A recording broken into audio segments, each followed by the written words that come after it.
in the shadow of beauty, boy love, and aesthetics in the Ottoman Empire. Within the stone walls of the Ottoman Empire, not only power, but also the most complex emotions of human nature were quietly contained.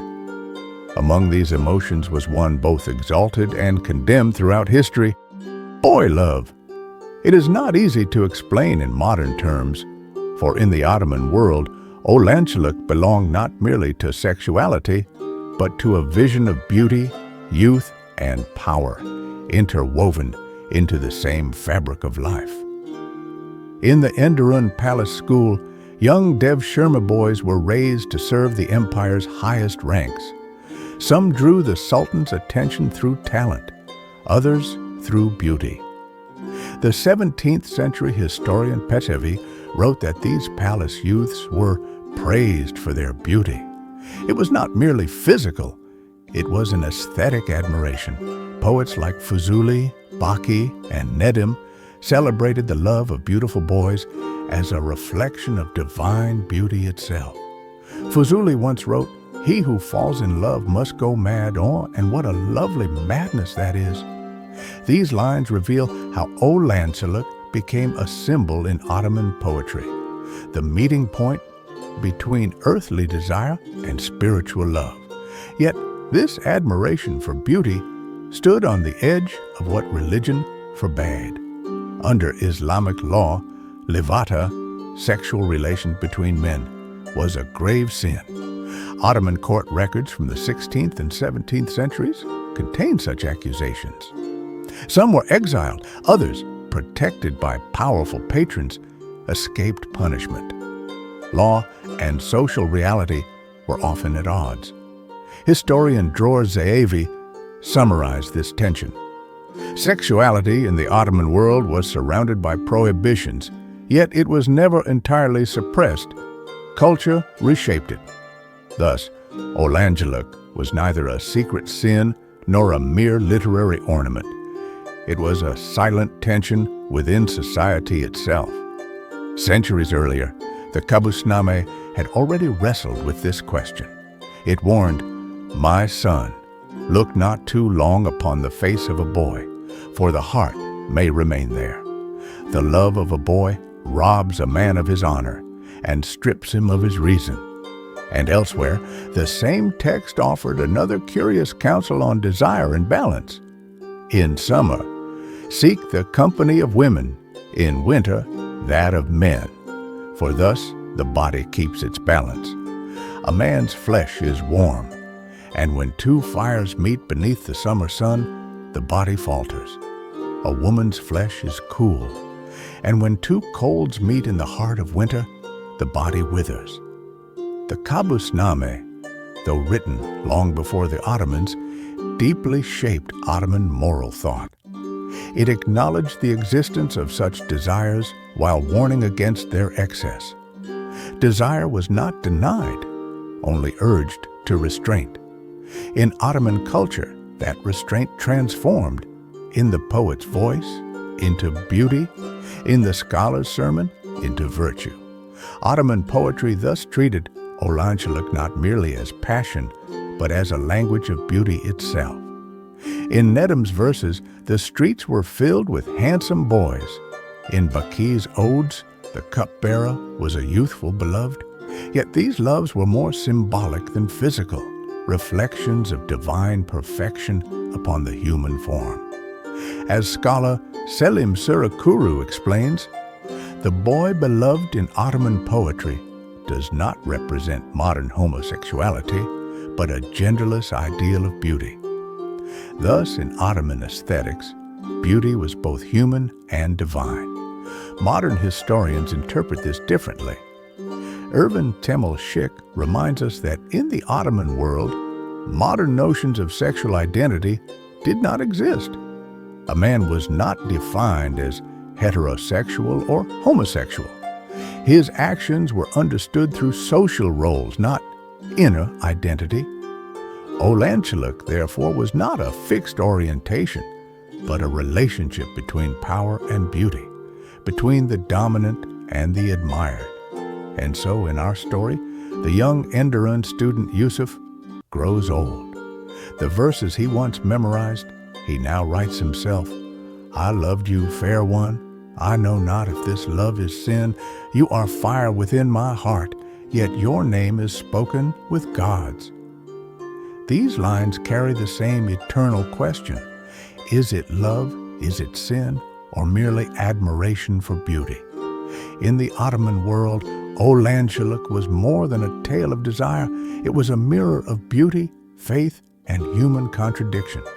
Praised by poets, condemned by clerics, yet always present.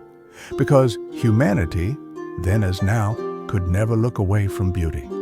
History is not only the story of wars, it is the story of hearts. And perhaps that is why the Ottoman legacy endures, in the lingering, unanswerable ache for beauty that both redeems and destroys. 1. Origins and cultural background. The practice of castration in the Ottoman Empire did not originate there. It was inherited from much older civilizations. Ancient Egypt, Byzantium, Persia, China, and the Abbasid Caliphate. For centuries, rulers around the world used castrated men or eunuchs to serve in their palaces. Because they were men who had been deprived of sexual function, they were considered safe to be around royal women and were often trusted with sensitive household duties. The Ottomans adopted this tradition in the 15th century. After the conquest of Constantinople in 1453, Sultan Mehmed the Conqueror reorganized his palace along Byzantine lines, which included a private section for women, the imperial harem. At first, the eunuchs serving there were mostly light-skinned men from the Balkans, known as white eunuchs. But by the 16th century, the Ottomans began to prefer black eunuchs from Africa, especially from Sudan and Ethiopia. As the imperial harem expanded under Sultan Suleiman the Magnificent, the demand for eunuchs grew rapidly. 2. The slave trade and the geography of castration. Most eunuchs in the Ottoman Empire came from northeastern Africa, from places like Ethiopia, Sudan, Eritrea, Chad, and along the Nile Valley. For several centuries, these regions were the main suppliers of castrated slaves. Boys, often between 8 and 14 years old, were captured in tribal wars or sold by their families to Arab slave traders.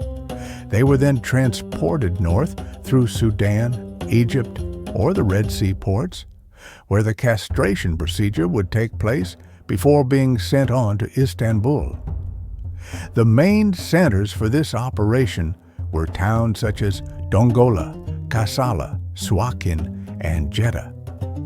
In these places, specialized traders and surgeons performed the procedure, though they were not trained doctors, just men skilled in a dangerous and brutal trade. 3. The process of castration. There were two main methods of castration. The first was partial castration, where only the testicles were removed. The second, far more severe, was complete castration, in which both the penis and testicles were cut off. The Ottoman palace preferred this second form because it completely eliminated sexual function. The operation was extremely painful and often fatal. The child's legs were tied down and the genitals were cut off with a sharp knife or piece of metal. Hot oil, ash, or a mixture of herbs was applied to stop the bleeding. A small metal tube was sometimes inserted to keep a passage open for urination. The death rate was horrifying. Some sources suggest as many as 7 out of 10 boys did not survive. Those who did live were permanently altered, their voices high, their bodies delicate, and their beards absent. These survivors were then considered safe and pure for palace service. They were sold in slave markets in Cairo or Jeddah, purchased by Ottoman officials, and sent to Istanbul to be trained for harem duty. 4. Religion, law, and moral controversy. From the point of view of Islamic law, castration was forbidden. The Quran teaches that the human body is sacred and should not be mutilated. Many hadiths, sayings of the Prophet Muhammad, also condemn altering the natural form that God created. Because of this, the Ottoman state officially banned Muslims from performing castrations. However, the empire tolerated the practice when it was done outside its borders by non-Muslims or in non-Islamic lands. This allowed the system to continue without directly violating religious law. In reality, this was a moral contradiction. The empire did not order the operations, but it depended heavily on the results. Religious scholars debated the issue for centuries. Some declared it makruh, disapproved but not absolutely forbidden, if the act had not been performed by Muslims themselves. Thus, religion and political necessity existed in uneasy coexistence. 5. Life and identity of the eunuchs. For the boys who survived, life was forever changed. Without the hormone testosterone, they never developed adult male features. Their bodies remained slim, soft, and childlike. Their voices were high-pitched, their faces smooth and beardless. In society, eunuchs were considered neither fully male nor female. They could not marry or have families. Yet inside the palace, some of them rose to incredible power. The most influential among them was the chief black eunuch, or Kuzlar Agha, who managed the imperial harem and controlled enormous wealth through the holy endowments of Mecca and Medina. But behind the wealth and power was deep psychological trauma. Many eunuchs were haunted by loneliness and the loss of identity. In later life, some turned to religion, moved to the holy cities, and spent their final years in prayer and service. Their graves can still be found today in Mecca, Medina, and Cairo, silent reminders of a tragic institution. 6. The end of the practice. The practice of castration continued in the Ottoman world until the mid-19th century. When the empire began modernizing under the Tanzimat reforms, European ideas about human rights and bodily integrity began to spread.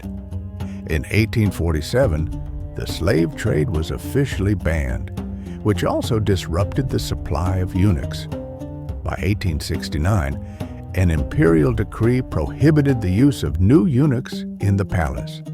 The last generation of eunuchs served under Sultan Abdulhamid II at the turn of the 20th century.